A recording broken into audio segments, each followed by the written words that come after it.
When Dan Blocker was at the top of his success, he had everything most actors spend a lifetime chasing.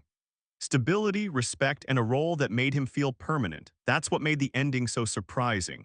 There was no build-up that felt dangerous, no moment that screamed tragedy ahead, just a sense that things would soon return to normal. They never did.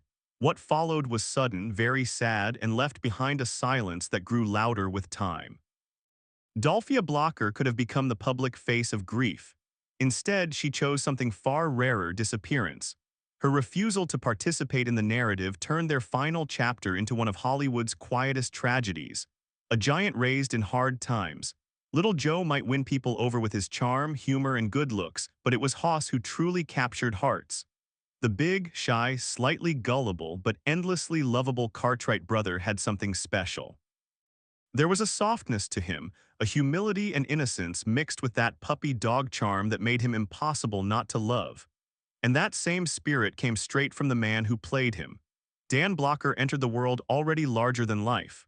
Born on December 10, 1928 in Dalb, Texas, he weighed an unbelievable 14 lb. To this day, he still holds the record as the largest baby ever born in Bowie County. In a way, his life started as a story people couldn't help but tell, and that theme never really went away. When he was still young, his parents, Ora Shack Blocker and Mary Arizona Blocker, moved the family to the small town of O'Donnell, about 40 mi south of Leach. Shack had been a farmer, but after losing everything during the Great Depression, he scraped together enough money to open a grocery store. The family lived in rooms behind the shop, and Dan helped out however he could, often carrying groceries to customers' cars. Shaq used to joke with friends that he should pay them to hire Dan because the boy was so big, he kept breaking things in the store. What no one realized back then was that his size would one day become his greatest advantage. O'Donnell was tiny, with a population of around 800 people surrounded by wide-open ranch land. Saturday nights were the big event, and oddly enough, the entertainment often involved Dan himself. Word spread that if anyone wanted to test their strength, Dan would be waiting. They'd rope off part of Main Street and he'd take on anyone brave enough to step up. According to Blocker, he never lost a fight. Even as a teenager, he weighed about 275 pounds, give or take, and he knew exactly what he was capable of. He was so confident in his strength that he once claimed he could beat heavyweight champion Floyd Patterson if he just had a few months to train and lose some extra weight. That confidence wasn't just talk. At 13, he joined the Texas Military Institute and played linebacker on the football team. He was so good that he earned a scholarship to Sul Ross State University, where he planned to study English and keep playing football. By the time he was 18, he stood 63 and weighed nearly 300 lb, and he would grow even bigger as the years went on. But it was a twist of fate that changed everything. The school's drama club needed someone strong enough to move heavy dummy props for a production of Arsenic and Old Lace. Dan fit the job perfectly. Then someone suggested he step into a small role as Teddy Brewster, the eccentric nephew of the play's murderous aunts. That single moment on stage changed his life. The audience reaction, the energy, the feeling of being seen, it grabbed him completely. He switched his major from English to theater and never looked back. After graduating, he turned down offers to play professional football and headed east to chase a dream he hadn't even known he had. He worked summer stock and repertory theater, slowly building his craft until he landed a small role on Broadway in King Lear. It was the start of something bigger, though the path would take a detour he never planned for. In late 1950, Dan Blocker was drafted into the U.S. Army during the Korean War. He went through basic training at Fort Polk, Louisiana, followed by 9 months of training in Sapporo, Japan. From there, he was sent to Korea, serving with Company F Battalion, 179th Infantry Regiment of the 45th Infantry Division. By the time his service ended, he had risen to the rank of sergeant. His unit was stationed near the Jamestown line close to Chun, an area that is now part of North Korea. In March, they were pulled into intense fighting at a place called Outpost Erie. Then on May 25th, their patrol walked straight into a communist ambush deep behind enemy lines. Outnumbered and pinned down, the Americans chose to fight. When one soldier was wounded and trapped under heavy fire, Blocker held his position for more than 4 hours, returning fire against machine guns, mortars, and small arms. His actions kept the enemy at bay, even though the wounded soldier did not survive. The fight. Ng didn't stop there. From mid-June through the end of the month, his unit battled at Erie, Old Baldy, and Pork Chop Hill before defending Hill 223. After 209 straight days on the front lines, the division was finally pulled back in July. Blocker, who had been acting as first sergeant, ended up hospitalized for wounds he suffered during combat. He was credited with saving the lives of others in his unit and was sent home in August 1952. One of the men who served under him, Gordon Apps, later spoke about Sergeant Blocker with deep respect. He described him as strong, athletic, loud in the best way, friendly with everyone, and a natural leader. Apps said Blocker could crush a beer can between two fingers and still make time to look out for every man under his command. That same year, Dan married Dolphia Parker. With a new wife and a sense of responsibility, he returned to college and earned a master's degree in dramatics. Soon after, with a growing family to support, twin daughters Deborah Lee and Dana Lynn, and sons David and Dirk, he took a job teaching high school English and drama in Sonora, Texas. Later, he taught 6th grade in New Mexico. Each move pushed him a little farther west, step by step, quietly guiding him toward the life he was always meant to live. Hollywood's biggest misunderstood star, Dan Blocker, settled into married life with the same steadiness he brought to everything else. He loved being a teacher, loved being around kids, and genuinely enjoyed sharing his passion for acting and language with them. It's easy to imagine that he changed some lives along the way without ever knowing it. People who knew him all seemed to agree on one thing: Dan had a big heart. He could be quick-tempered at times, but he was just as quick to apologize and admit when he was wrong. When he moved his family to California, it wasn't about chasing fame or soaking up attention. The plan was simple and practical. Dan enrolled at UCLA to work toward a PhD in dramatic arts, and he continued teaching while he studied. Acting was still something he loved, but it wasn't yet the center of his life. That began to change in the mid-1950s when he started auditioning for television roles to help bring in extra money. Westerns were everywhere at the time, and his size and presence made him a natural fit. He landed small roles one after another, slowly building experience in front of the camera. Around this time, Stanley Kubrick even tried to cast him in Dr. Strangelove after Peter Sellers backed out of playing Major T.J. King Kong, but Blocker's agent turned down the script, and the role eventually went to Slim Pickens. It was one of those missed chances that only make sense in hindsight. In 1957, Blocker appeared in a Three Stooges short called Outer Space Jitters, playing a character known as the Goon, credited under the name Don Blocker. That same year, he showed up as a bartender in an episode of Sheriff of Cochise. Something clicked. Being back on set, slipping into different characters reminded him of just how much he loved acting. From there, the work started coming steadily. He appeared in popular shows like Gunsmoke, The Rifleman, Have Gun Will Travel, and Maverick, where he even got to show off his natural comedic timing. In 1958, he made an appearance on Walt Disney's Zorro and landed a regular role on a short-lived series called Cimarron City. The show didn't last long, and at the time it probably felt like another setback. But in reality, it was the break he didn't know he needed. Its cancellation left him free to take on the role that would define his life. When producer David Dortort chose him to play Hoss Cartwright on Bonanza, everything changed. Dan put his doctoral studies on hold and became a full-time actor, mostly because the role demanded everything he had, and it was worth it. If Little Joe was the heartthrob of the show, Hoss was its heartbeat, the emotional center, the steady soul that held the Cartwright family together. What's surprising is that Bonanza wasn't an instant hit. When it first aired, ratings were so low that NBC seriously considered canceling it after just one season. Part of the problem was its Saturday nighttime slot, where it had to compete with Perry Mason. During its first year, the show didn't even crack the top 30, but the network believed in it. They moved Bonanza to Sunday nights at 9:00 p.m., and that's when everything finally clicked. The audience grew, the ratings soared, and the show began the long run that would eventually stretch for 13 more seasons.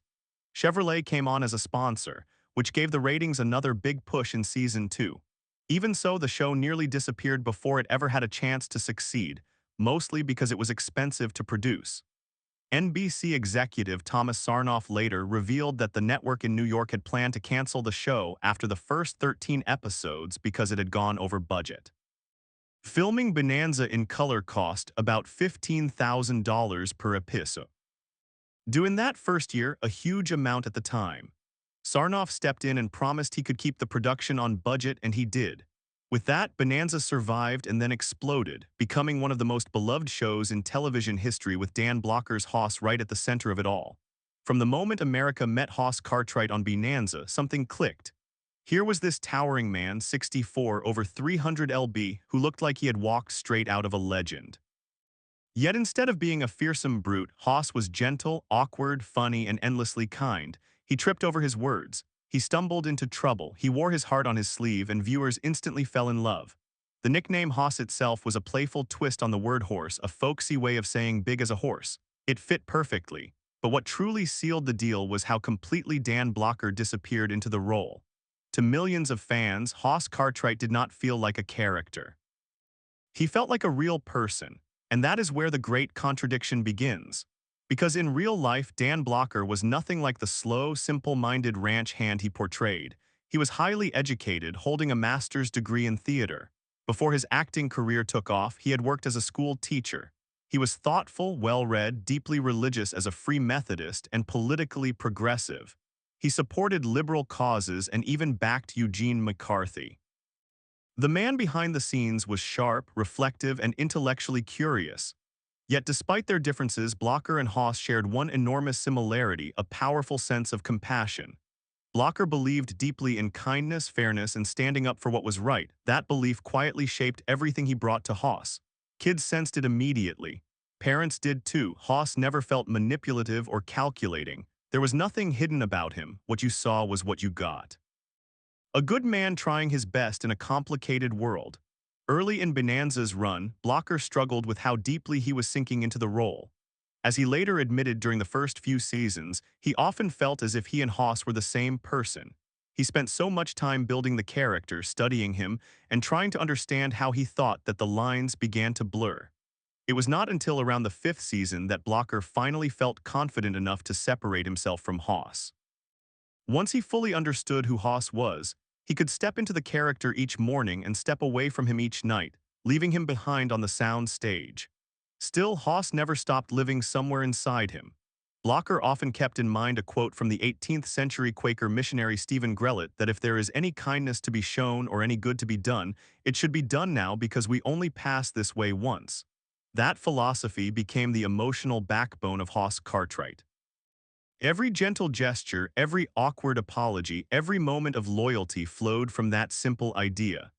Off-camera, Blocker's toughness revealed itself in unexpected ways.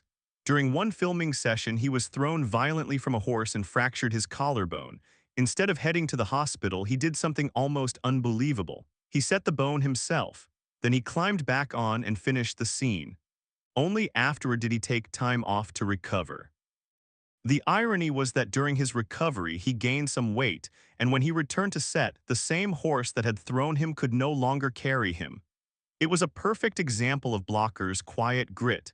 He did not talk much about being a Korean War veteran, but he had been decorated for his service. War changed him in lasting ways, especially when it came to guns. Although Bonanza was built around shootouts, outlaws, and frontier justice, Blocker personally despised firearms. He openly said that while he had to carry a gun on television, he wanted nothing to do with them in real life. His hatred of guns began one terrifying night in Korea, sitting on a mountain, realizing how powerless a human being becomes when someone else holds a weapon. That moment shattered any illusion of invincibility he once had. Before the war, he had enjoyed hunting. After the war, he owned no guns at all. He would not even allow his sons to go hunting. To Blocker, shooting animals for sport made no sense. He believed that unless animals could be trained to shoot back, calling it sport was dishonest. His stance was firm, thoughtful, and deeply personal. This created an interesting contrast. On screen, Hoss sometimes reached for his holster. Off-screen, the man playing him rejected violence as a solution. On the Bonanza set, Blocker found something rare in Hollywood, a genuine family. He grew especially close to Lorne Greene and Michael Landon.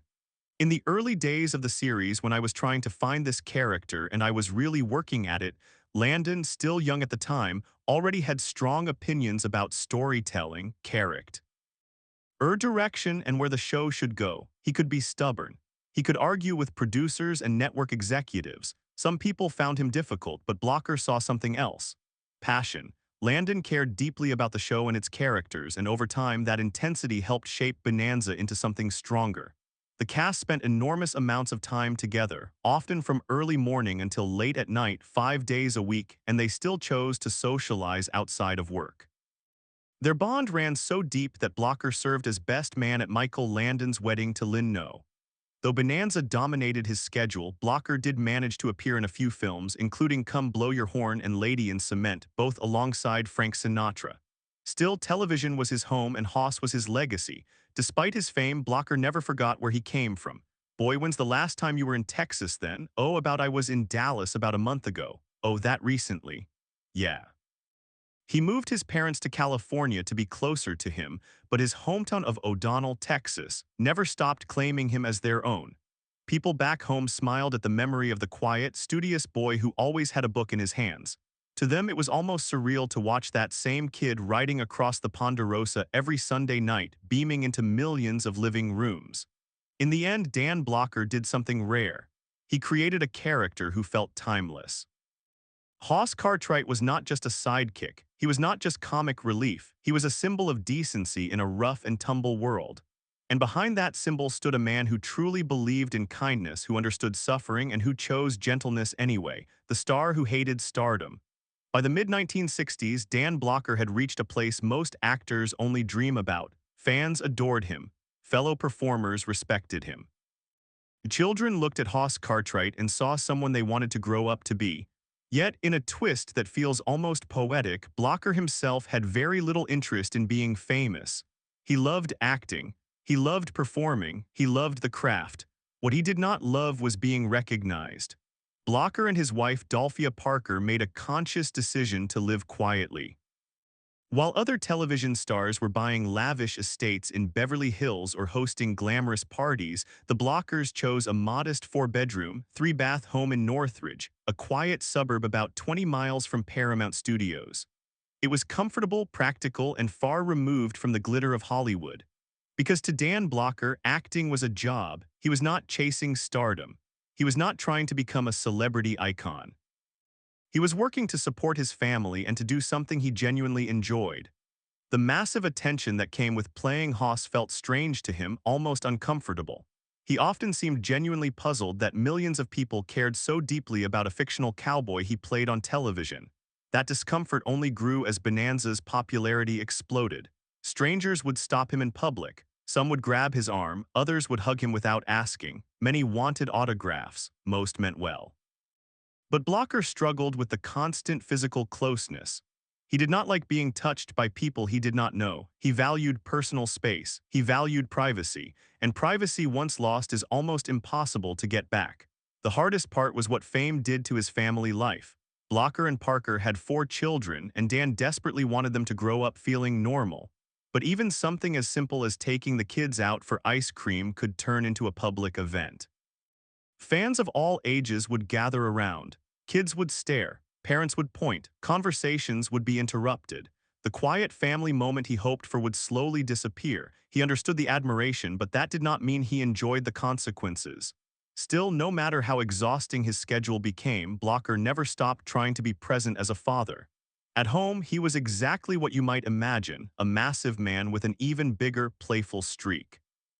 Weighing around 260 lb, he used his size not to intimidate, but to clown around. After long days on set, he would burst through the front door and jokingly shove past his sons just to be the first one to reach their electric racetrack. It was ridiculous. It was childish, and it was pure Dan Blocker.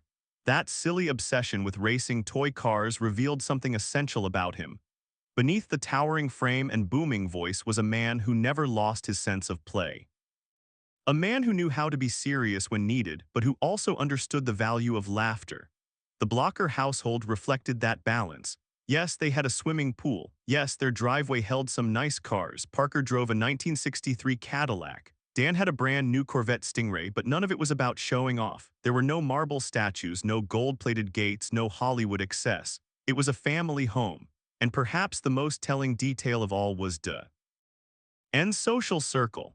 Instead of surrounding himself with famous actors and industry power players, Blocker stayed close to the people who had known him before fame arrived. Former school teachers, old friends from Texas, people who remembered him as a thoughtful, bookish young man long before America knew him as Hoss Cartwright. He and Parker stayed far away from big Hollywood parties. That whole scene just wasn't for them. They weren't chasing connections or rubbing elbows with the right people.